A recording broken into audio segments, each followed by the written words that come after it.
El texto base de este tema está en Deuteronomio 4, 6 al 7. Oye Israel, Jehová nuestro Dios, Jehová uno es. Y amarás al Señor tu Dios de todo tú, de toda tú, con todas tus.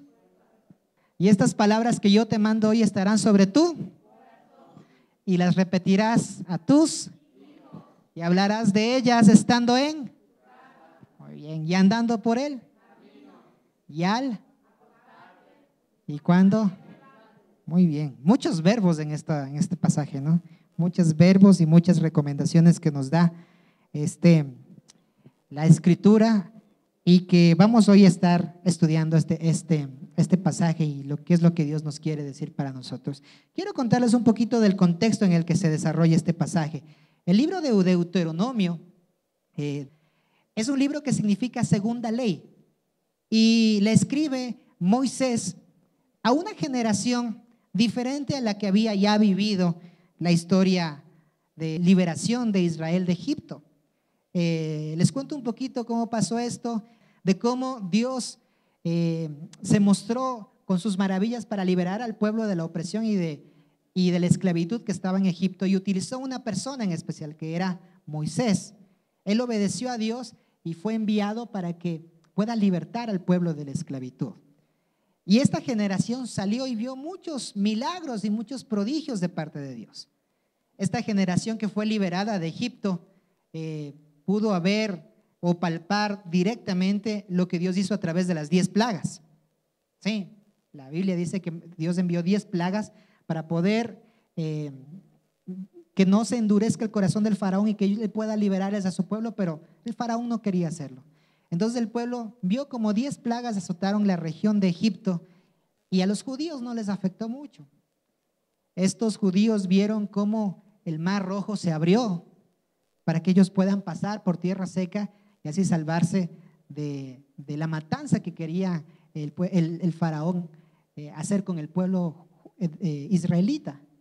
Ellos vieron cómo Dios les proveía alimento todos los días a través de una lluvia como de cereal que caía del cielo, que se llamaba maná. Ellos miraron eso. Ellos lo vivían día a día, porque obviamente en el desierto no tenían que comer. Entonces, ¿cómo hacían para comer? Dios les enviaba desde el cielo como lluvia de pan. Todas estas cosas la vio la generación que salió de Egipto, que estaba siendo liberada por Dios. Pero déjenme decirle que esta generación de Israel, a pesar de que vio un montón de maravillas y un montón de cosas que Dios hizo, dudó de Dios. Imagínense para Dios todo lo que Él hizo para tener a su pueblo reunido, para sacarle de esclavitud, para decirle: miren, yo les voy a llevar a una tierra prometida, a una promesa donde no van a sufrir, y que de la vuelta de la esquina, después de todo lo que habían hecho, digan: yo no creo en ti, yo no confío en ti y yo no sé qué va a pasar.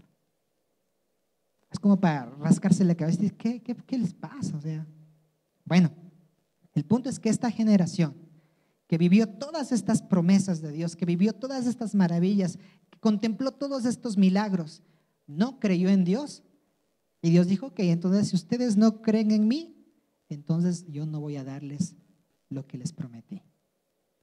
Y dice la Biblia que esta generación de gente que no creyó en Dios tuvo que morir y permanecer 40 años en el desierto, hasta que todos los que no habían creído en Dios, después de haber vivido todo lo que vivieron de su libertad de Egipto, murieran.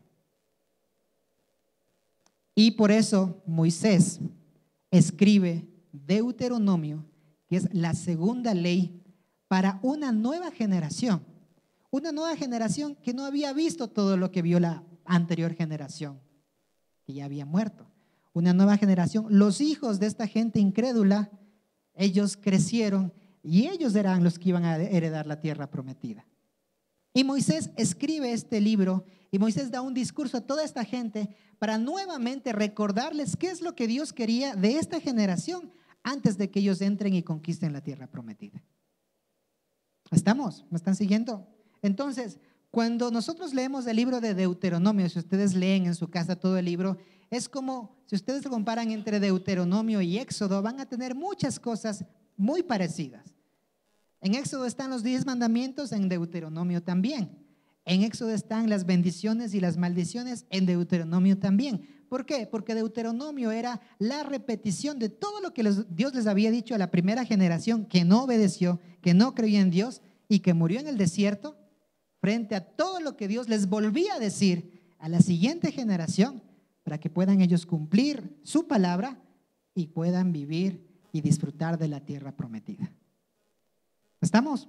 Ahora, ¿qué les quiero decir con esto como para comenzar a analizar las cosas? Miren, hermanos, Dios es un Dios que nunca va a cambiar sus principios.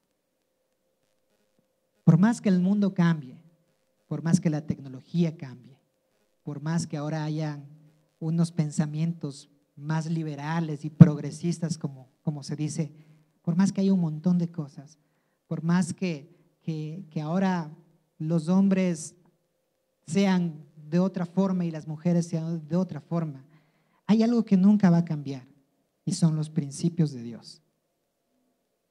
Y si esta generación no escucha los principios de Dios, pues la siguiente generación no es que Dios va a cambiar y va a decir, bueno, como estos no aprendieron y como que estaba muy duro lo que yo les ordené, pues como que voy a bajarle un poco la mano, o sea, voy a ser más tranquilo, ¿no? Para Dios los principios, los valores del reino son inmutables, no cambian. Las generaciones cambian y hay algunas generaciones que no quieren cumplir.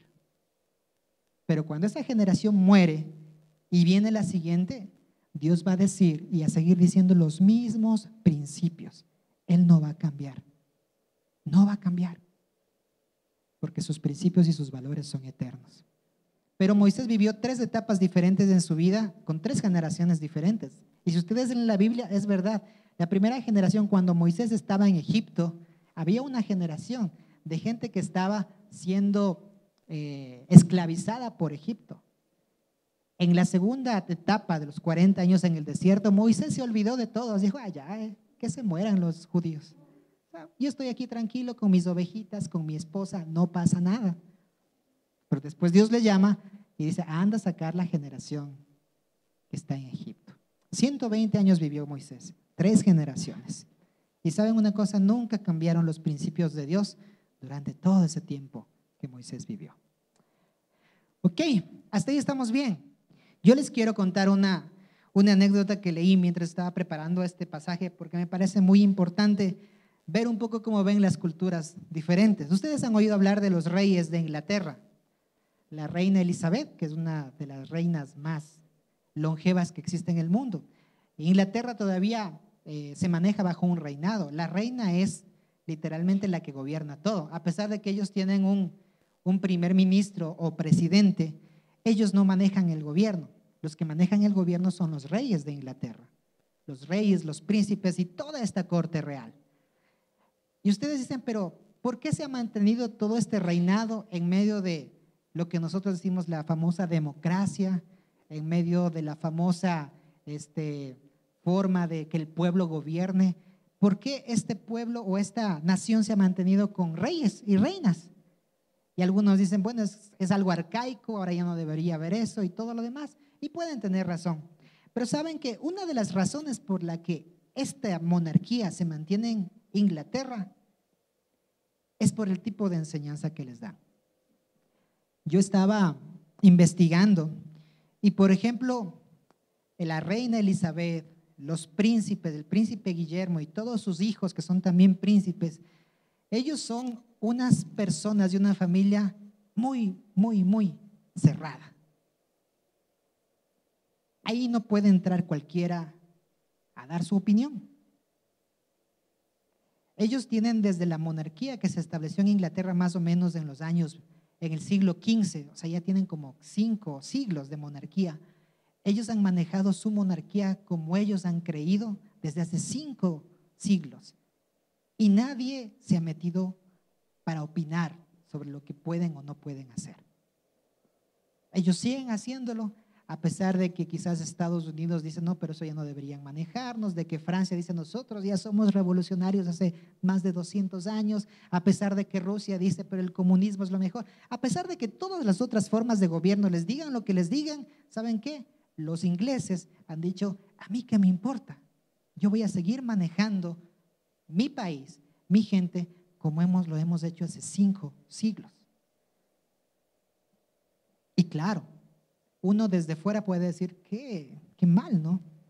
Pero quiero resaltar algo de valor mucho que hacen ellos. Miren, cuando un príncipe nace en Inglaterra, cuando un hijo de los príncipes o cuando todos ellos nacen, alguien que tenga abolengo real, estas personas les crían a estos niños de tal manera que ellos se puedan convertir en los próximos reyes o reinas de Inglaterra. Desde pequeños, su educación es diferente. Desde pequeños, ellos tienen que aprender todas las cosas que tengan que hacer, porque ellos probablemente podrían convertirse en los siguientes reyes. Entonces, ellos no reciben ninguna instrucción fuera de la que está establecida por ese reino para que ellos se eduquen. Porque tarde o temprano, según su cosmovisión y según lo que ellos quieren hacer, ellos van a ser los próximos reyes de Inglaterra. Sí, estamos. Ahora, viendo todo eso y viendo cómo es el ejemplo de estos, por eso han permanecido tanto, llevémoslo nosotros a la práctica de nuestro reino. Estamos en un reino, ¿no es cierto? Sí, y creo que hemos visto muchos mensajes como para decir que el gobierno de Cristo no es una democracia. ¿No estamos? Cuando nosotros nos acercamos a Dios, no está Dios diciéndonos, a ver, ¿ustedes están de acuerdo que yo sea su rey? Voten, ¿sí o no? No. Con Dios no funciona ese tipo de gobierno. La democracia es algo que se inventó el pueblo para, digamos, entre comillas, tener la ilusión de que nosotros estamos gobernando. Pero a la larga ustedes saben que en las democracias de nuestros países eso es solamente una ilusión. Los que gobiernan son los que quieren gobernar y los que tienen el poder. No es algo que, el pueblo eligió y el pueblo votó. Eso es solamente una mentira que los medios a veces nos han hecho creer para poder hacer. Y a veces con esa mentira vamos y nos acercamos delante de Dios. Y a veces creemos y decimos que Dios tiene que preguntarme a mí qué es lo que quiere hacer con mi vida. Que deberíamos hacer una votación entre toda la iglesia a ver si estamos de acuerdo en obedecer a Dios o no obedecer a Dios. Porque eso regularmente se hace afuera, ¿no? Uno se elige, uno vota, hay candidatos. Pero saben, en el reino de Dios las cosas no funcionan así. Y si nosotros desde el principio no entendemos este valor, este principio, pues vamos a tener muchos problemas.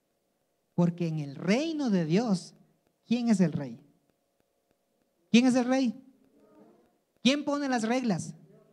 ¿Quién obedece? ¿Estamos? Sí, estamos, está ahí claro.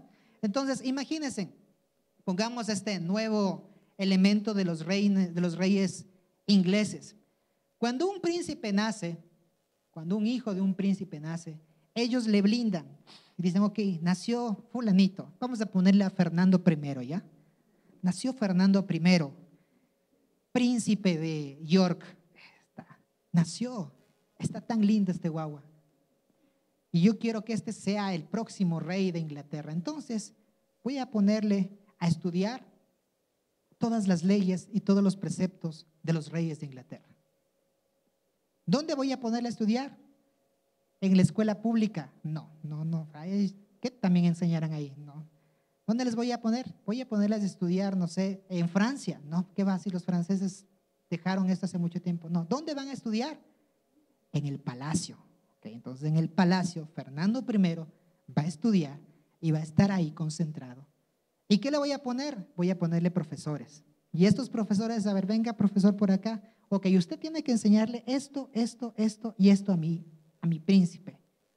No, pero es que ahora está de moda que uno tiene que ser un poco más flexible, hacer un pensamiento mucho más racional. Entonces la reina dirá, a mí qué me importa. Usted le va a enseñar a Fernando I lo que yo le diga. No, pero es que en este tiempo usted sabe que uno tiene que ser más progresista. A mí me vale lo que digan los demás. Usted le va a enseñar a Fernando I lo que yo le diga, porque Él va a ser el próximo rey de Inglaterra. Si nosotros le llevamos este principio que manejan los ingleses al reino de Dios, ¿quién debe enseñar los principios del reino en nuestro castillo? ¿Quién? ¿Quién? Los padres. Los padres son los encargados de iniciar, de explicar y de decir todo lo que conlleva ser un heredero del reino. Pero lamentablemente hoy, 2 años, los niños ya están en una institución educativa donde, y les voy a decir con toda la sinceridad, yo no sé qué diablos les enseñan.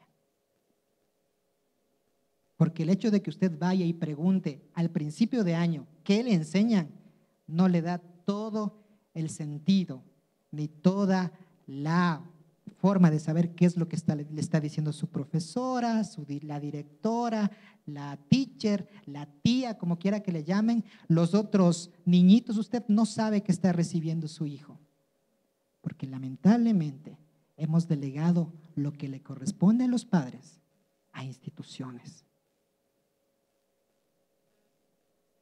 Lamentablemente no estamos criando herederos del reino, estamos criando personas que adquieran y que se llenen de conocimientos en su vida. 2 años ya está en inicial, 3 años ya está en inicial 1, 4 años en inicial 2, 5 años ya está en primero de básica, y de ahí hasta que se gradúe en la universidad, ¿no es cierto? O sea que, y quiere decir que usted como padre, entre comillas, si usted le dio todo el tiempo, usted le dio ¿cuántos años de su vida? 2 o 3. Porque seamos sinceros, ¿cuántos de ustedes, cuando su hijo tiene 8 o 10 años, llega después de su trabajo y se sienta y le dice, bueno, mi hijo, vamos a hablar acerca de qué significa amar a Dios? Siéntate, por favor. No, es muy raro. Porque a veces cuando uno llega de la casa lo que hace es, ay, estoy tan cansado, veamos Netflix. O vamos a comer, mi hijo, o salgamos a pasear. O, ¿cómo te fue en la escuela? ¿Cómo te fue en el colegio?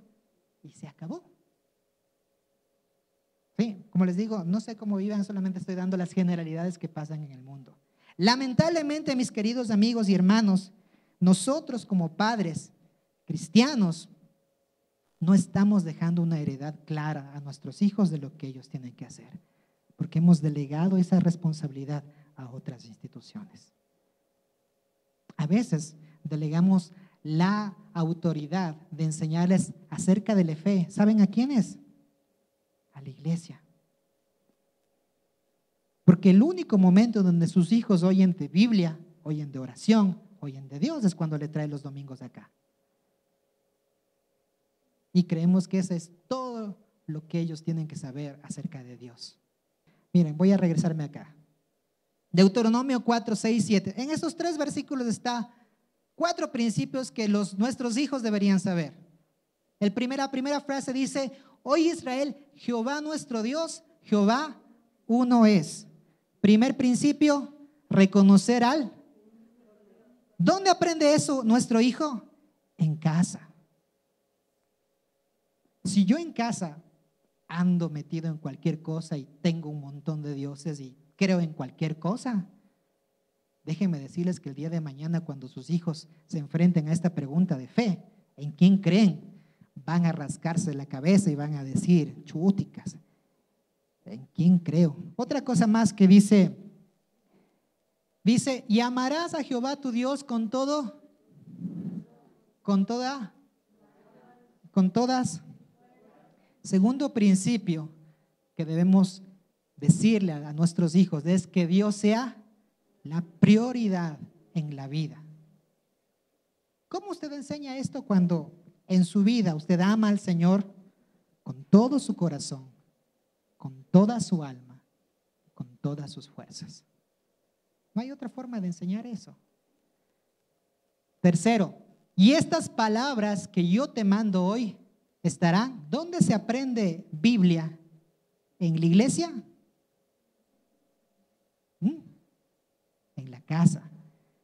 que interioricen y vivan la palabra.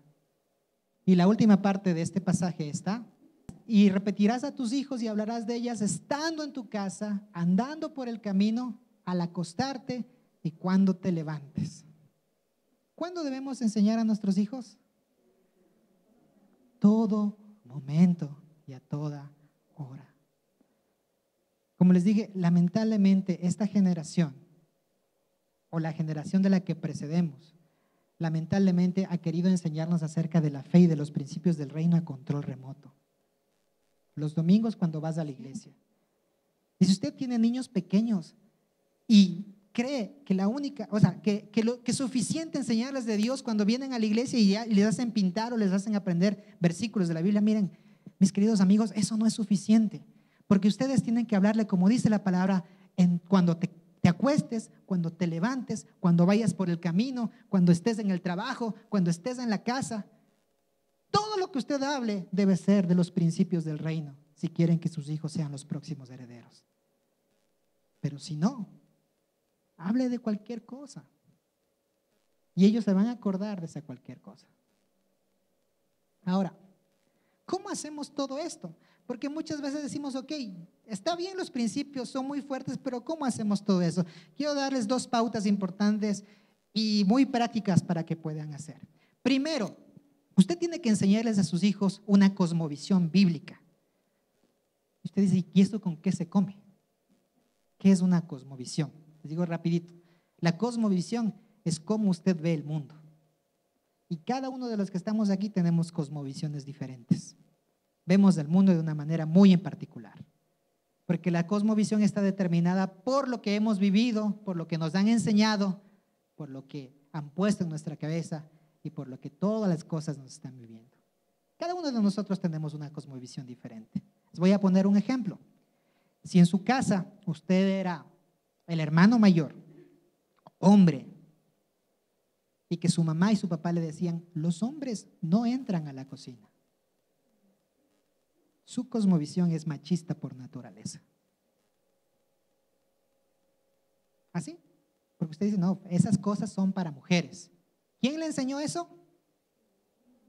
Sus papás. No les dijeron directamente, a ver, mijito, ven, Jorgito, te voy a enseñar, verás, las mujeres hacen esto, los hombres hacen no. Simplemente que la cosmovisión, lo que le enseñaron, fue lo que determinó lo que usted hace.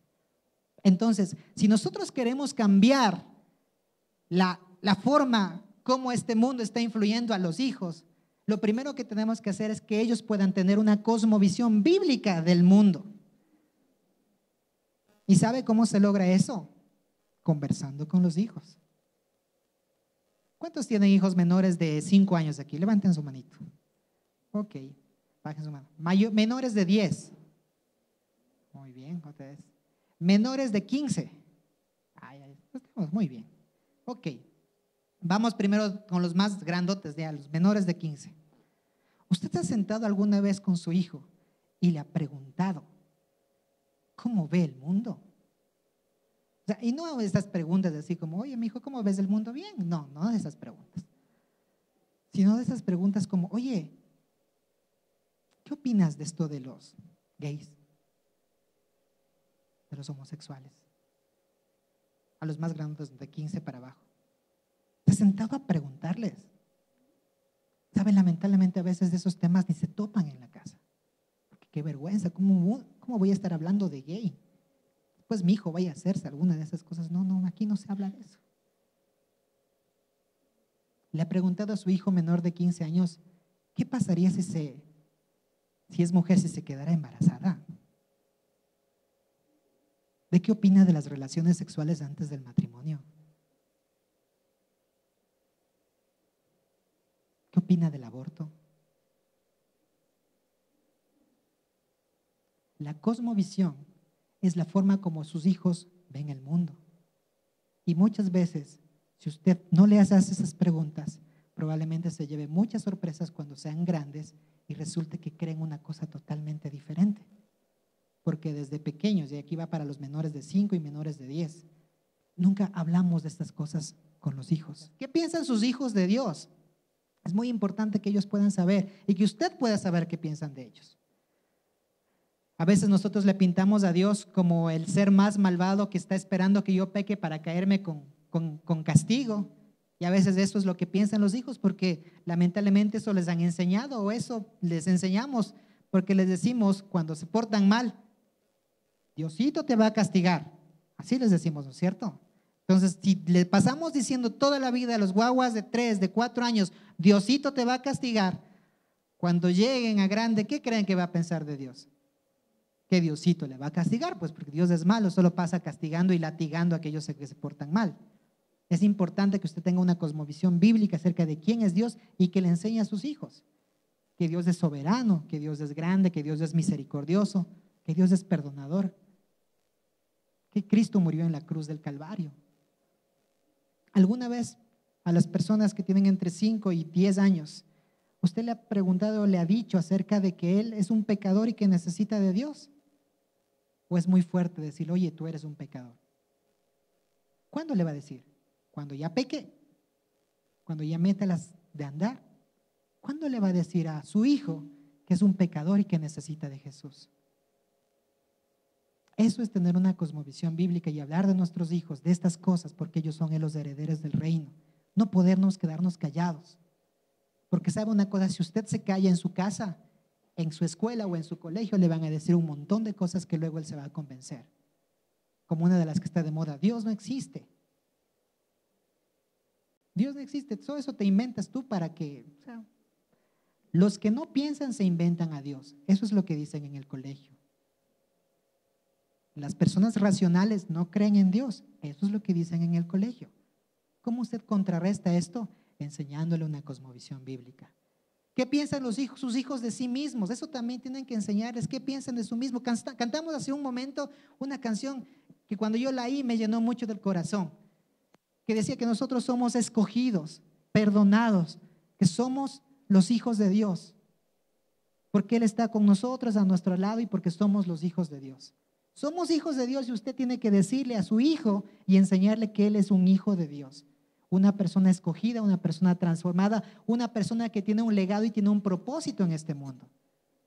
Tiene que enseñarle y tiene que decirle que eso es esa persona, que Él es lo que Dios dice que sea. Amén. Otra cosa más que tenemos que hacer para formar estos herederos del reino es tener una mentalidad del reino. Y esta mentalidad del reino tiene que ver con dos principios fundamentales. El principio número 1 es acordarse de Dios.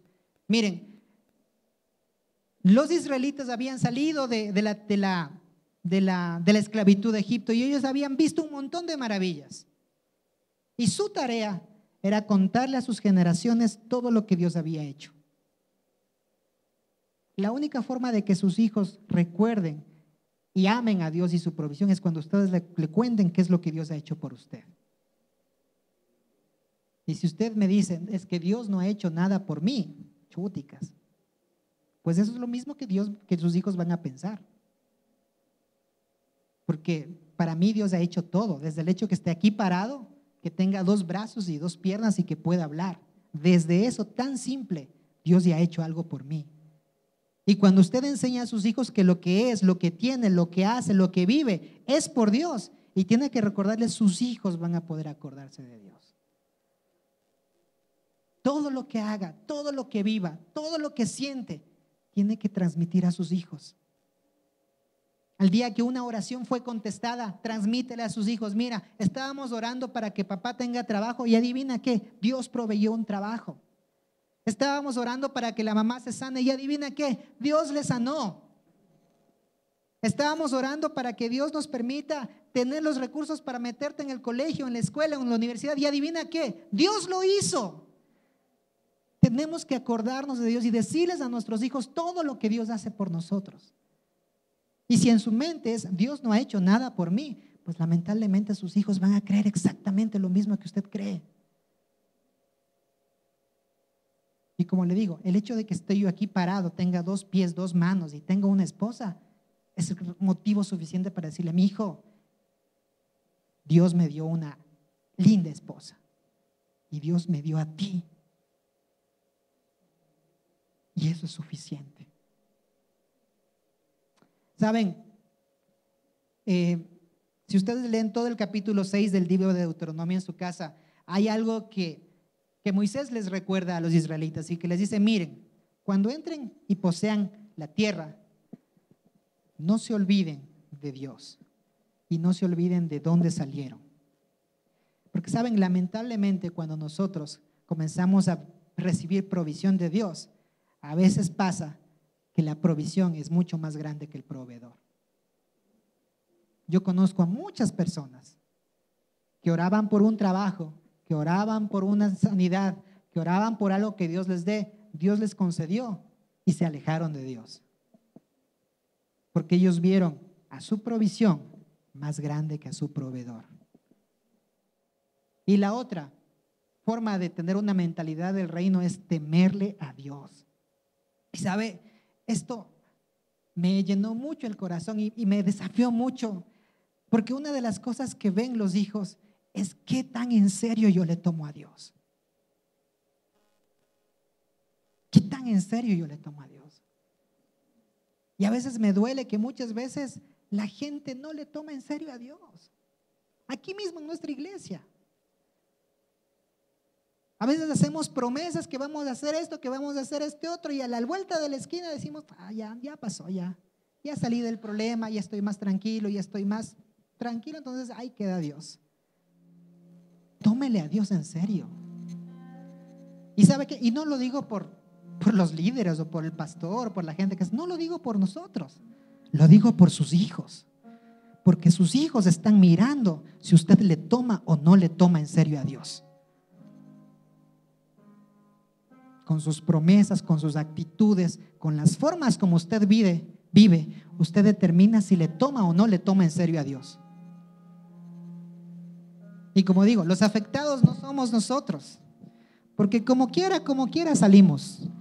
Si toca estar uno en la puerta aquí y uno abajo y corriendo de un lado para el otro, Dios nos bendice.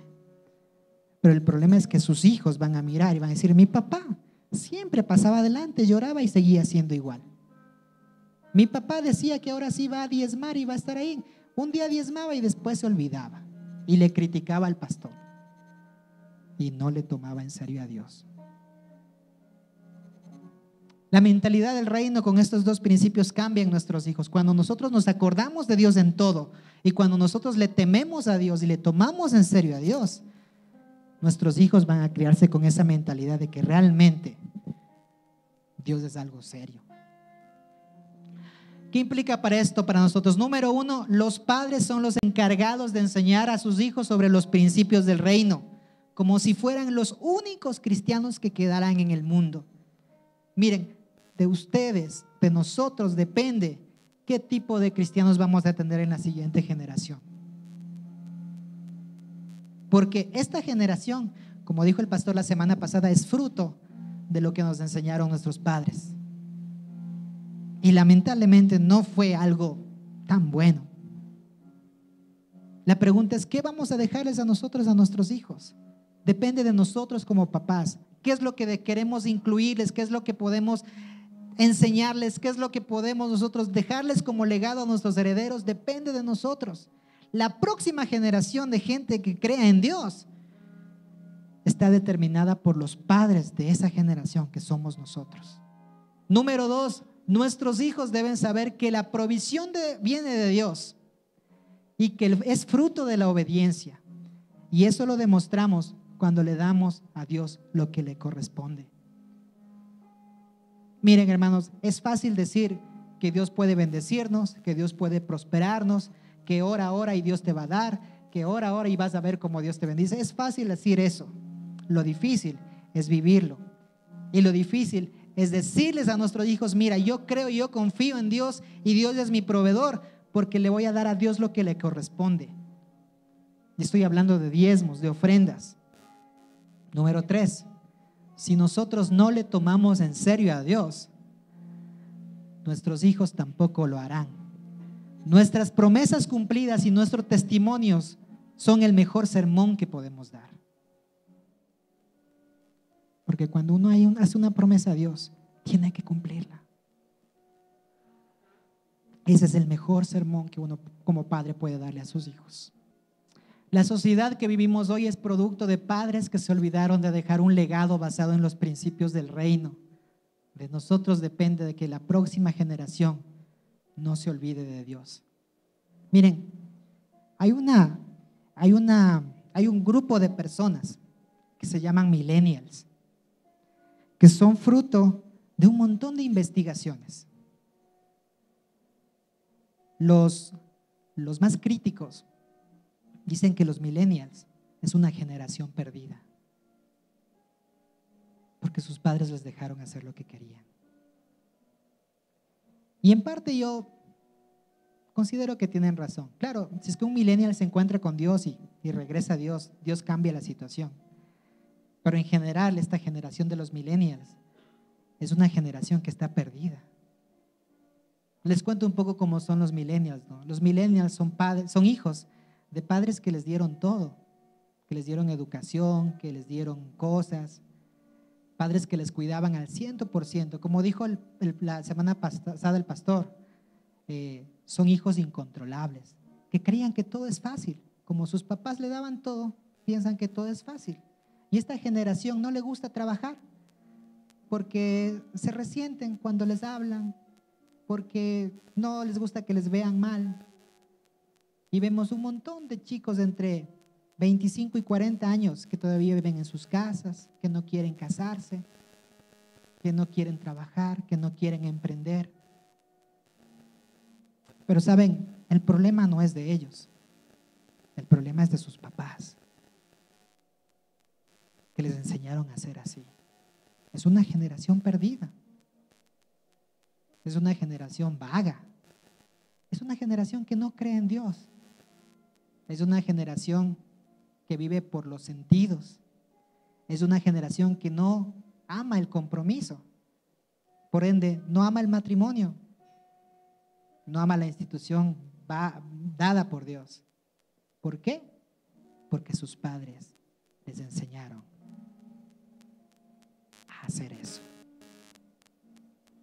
De nosotros depende que esta próxima generación se acuerde de Dios.